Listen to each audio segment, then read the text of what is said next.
রাধে রাধে রাধে রাধে কৃষ্ণা বাকি বিহারি আরও একটা ব্লগ ভিডিওতে সকল ভক্তদের জানাই অনেক অনেক স্বাগত। সকালবেলা ঘুম থেকে উঠে আগে প্রথম কাজ হলো গিয়ে ভগবান দর্শন করা। ভগবান দর্শন করার পর হচ্ছে গিয়ে বাইরে গিয়ে সূর্য প্রণাম করা, তারপর এদের ফুল তোলা, বাসন আগের দিনের যে বাসন থাকে ঠাকুরের সেবা পুজোর সেই বাসন ধুয়ে পরিষ্কার করা, সব কাজ সেরে তারপর দেখো আমি চলে এসেছি। আর সকালে দিয়েছিলাম বাল্যভোগে মিশ্রি আর কিশমিশ। যদিও আজকে সকালের ভিডিও আমি তোমাদের সঙ্গে শেয়ার করিনি, ভাবলাম সকালেরটা থাক, একটু তাড়ার মধ্যে ছিলাম। আমি দুপুর আর রাতের কিভাবে আমি গোপাল সোনাদের সেবা পুজো যত্ন করি সেই ভিডিওই আমি তোমাদের সাথে আজকে শেয়ার করব। আশা করব তোমরা ব্লগটা দেখবে, তোমাদের ভালো লাগবে। আর দেখো গিরি সোনা কি সুন্দর বসে আছে, আর গোপাল সোনাও কিন্তু আজ সুন্দরভাবে বসে আছে একদম হাসি হাসি মুখে। চলো এবার এদেরকে স্নানে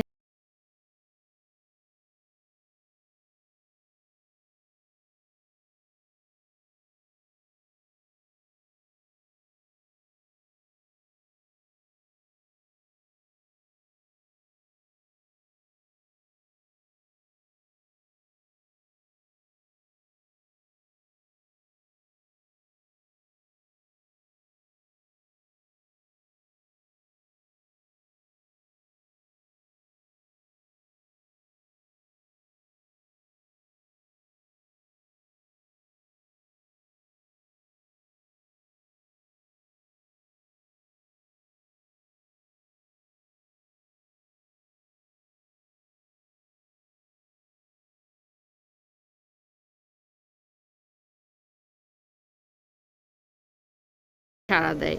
ভগবান আমাদের ডাকে সাড়া দিয়েছে বলেই কিন্তু কয়েক জন্ম তপস্যা করার পর আমরা এই সেবা পুজোর কাজ কিন্তু নিজের হাতে করতে পারছি। এর ভাগ্য সবার হয় না।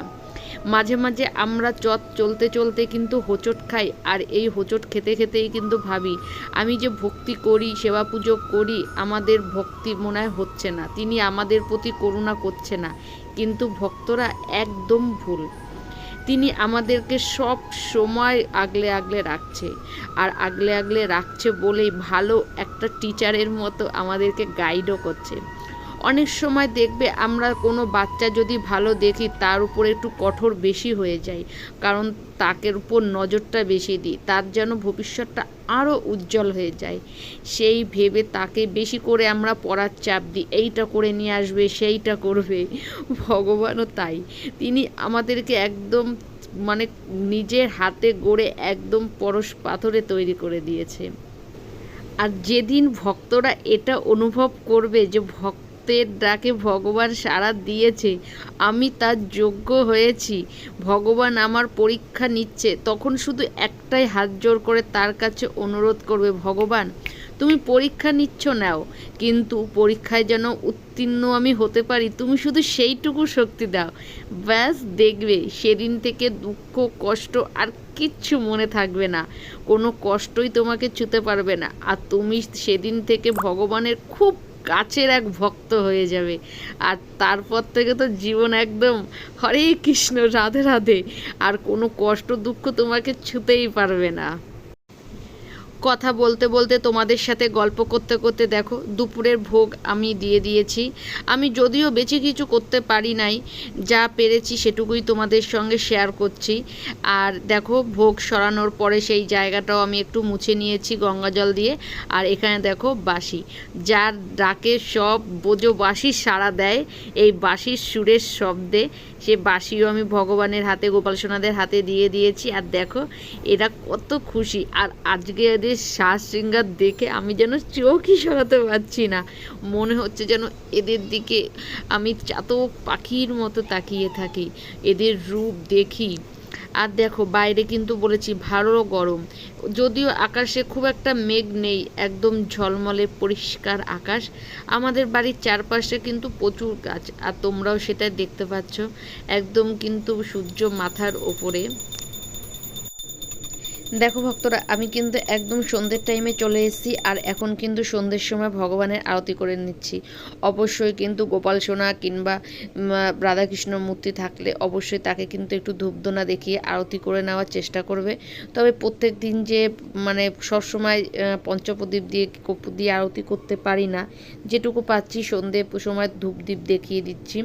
আর এই সন্ধ্যের টাইমটা না, গোপাল সোনা যদি ঘরে থাকে অবশ্যই তার সামনে একটু কীর্তন করা, তাকে সুন্দর করে দেখা আর বলা আজকে সুন্দর তোমাকে লাগছে, আজকে সাজুগুজুটা খুব সুন্দর তোমার দেখাচ্ছে, এই সমস্ত একটু গল্প কিন্তু তোমরা করে থাকবে। কিংবা তো মনে মনে বলবে গোপাল সোনা আজকে গরু চড়ানো হয়ে গেছে, এবার তুমি বাড়ি চলো। মানে এদের যে বাল্যকালের লীলা অবশ্যই মনে মনে সেটা এদেরকে স্মরণ করে বলবে, দেখবে এরাও ঠিক অনুভব করবে। কীর্তন করার পরে দেখো এখানে যা দুপুরের ফুল টুল ছিল সব সরিয়ে নিচ্ছি। রাতে আর এর মধ্যে আমি ভোগ দিচ্ছি না, আমি এগুলো সব সরিয়ে পরিষ্কার করে তারপরে এখন রাতের ভোগ দেব।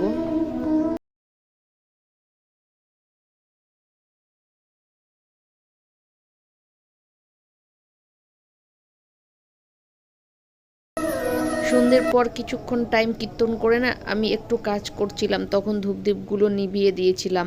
তারপর এখানে গোপাল সোনাদের উদ্দেশ্যে আসল পেতে তারপর দেখো আমি ভোগ দিয়েছি। আজকে রাতের ভোগে দিয়েছি দুধ, আর দিয়েছি দুপুরের যে ছিল গজা টাইপের সেই দিয়েছি। আর তারপরে দাও তুলসীপত্র অবশ্যই দিয়ে দিতে হবে। তুলসীপত্র ছাড়া ভগবান কখনো ভোগ গ্রহণ করে না, এটা আমি ভিডিওতে সবসময়ই বলে থাকি। তারপর এদেরকে হাত মুখ ধুয়ে ধূপদীপ দেখিয়ে ভোগ নিবেদন করে দেব।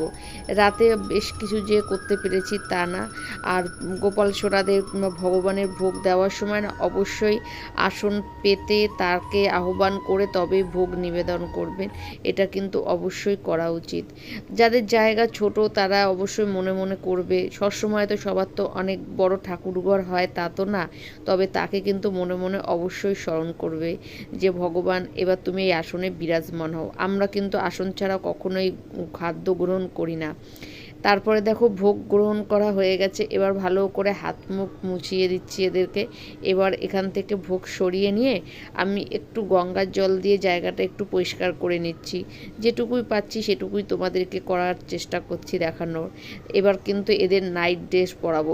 এই ভারী ভারী পোশাক পরে তো এরা তো ঘুমাতে পারে না, তার জন্য এদেরকে একটু হালকা পাতলা সুতির পোশাক আমি পরানোর চেষ্টা করি।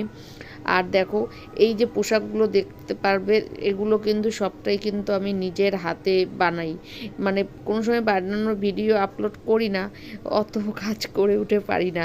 তবে যতটুকু পারি সেবা কাজের মধ্যে আমার দিন চালানোর চেষ্টা।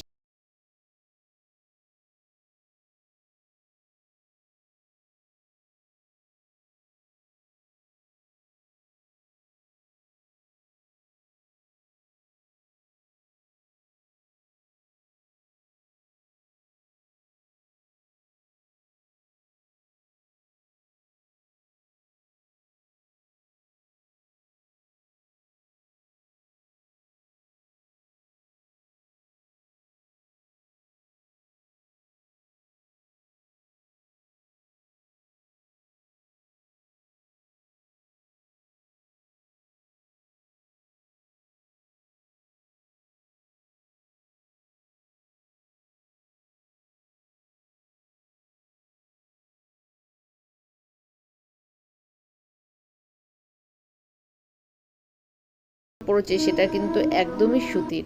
চলো এদেরকে দুজনাকে তো আমি পোশাক পরিয়ে দিয়েছি, এবার এদেরকে বিছানা করব, শয়ন দেবো। বাবারে কত কাজ! দেখো দুজনাকে বসিয়ে দিয়েছি, যার যার বাসি তার তার হাতে দিয়ে দিলাম। এবার এদের বিছানা করে নেব। আমি বিছানা চেঞ্জ করেছি। এগুলো কি বলো তো, টুকরো কাপড় মিটার হিসাবে কিনে আনি, এই পুরোটার আমি সেট চেয়েছিলাম, কিন্তু তখন তো ধরো আমাদের খাট ছিল না যখন এই কাপড়টা এনেছি, তা না হয় ওটা পুরোটা সেট হয়নি, চাদরের মতো আমি করতে পারিনি।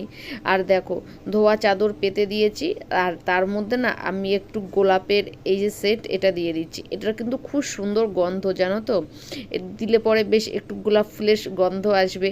অবশ্যই কিন্তু ভগবানের বিছানায় একটু আতর, চন্দনের কিংবা গোলাপের দেওয়ার চেষ্টা করবে, কারণ ফুলসজ্জা তো আমরা দিই না, কারণ ফুলের মধ্যে শুতে আমার মনে হয় যেন এদের কষ্ট হবে। তবে ফুলের দিয়ে তোমরা চাইলে অবশ্যই খাটটাকে সাজিয়ে দিতে পারো। তারপর দেখো এদেরকে একটু আদর করে দিলাম। শোয়ার সময় যদি আদর না করি না, তাহলে না মন ভরে না, মনে হয় কি ঘুমালো কি না, কিছু হলো কি না, এই একটা দুশ্চিন্তা মাথায় থাকে।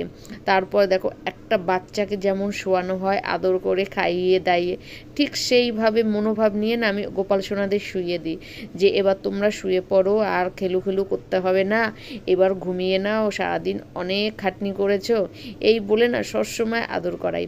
তারপর জানো তো এদেরকে কোলবালিশগুলো ভালো করে গুছিয়ে দিয়ে একদম ছোট্ট বাচ্চা যেরকম ঘুমায় আমি ঠিক এইভাবেই কিন্তু এদেরকে শুইয়ে দিই। এরপর এদেরকে একটু হাত পাগুলো টিপে দিচ্ছি, কারণ সারাদিন এ তো অনেক নীলা করে, সারাদিন কিন্তু একটুকু বিশ্রাম করতে পারবে না, সারাদিনই এদিক ওদিক অনেক লীলা কাজ এদের বাকি থাকে, তাই হাত পা যে ব্যথা হয়ে যায় এই ভেবে আমি এদেরকে একটু হাত পা টিপে দিলাম।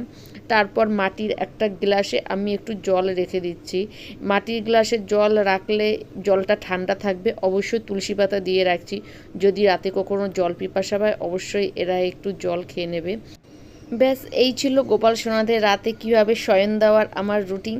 আমি কিন্তু সবসময় এভাবেই শয়ন দেওয়া দিয়ে থাকি। আর এর সাথে কিন্তু আজকের ব্লগ ভিডিওটাও আমি শেষ করে দেবো। আশা করব আজকের ব্লগ ভিডিওটা তোমাদের ভালো লাগবে। ভালো লাগলে অবশ্যই চ্যানেলটাকে লাইক, শেয়ার আর সাবস্ক্রাইব করবে। সাবস্ক্রাইব করার পর বেল বাটনটা অবশ্যই প্রেস করবে, এতে নতুন কোনো ভিডিওর নোটিফিকেশান সবার আগে তোমাদের কাছে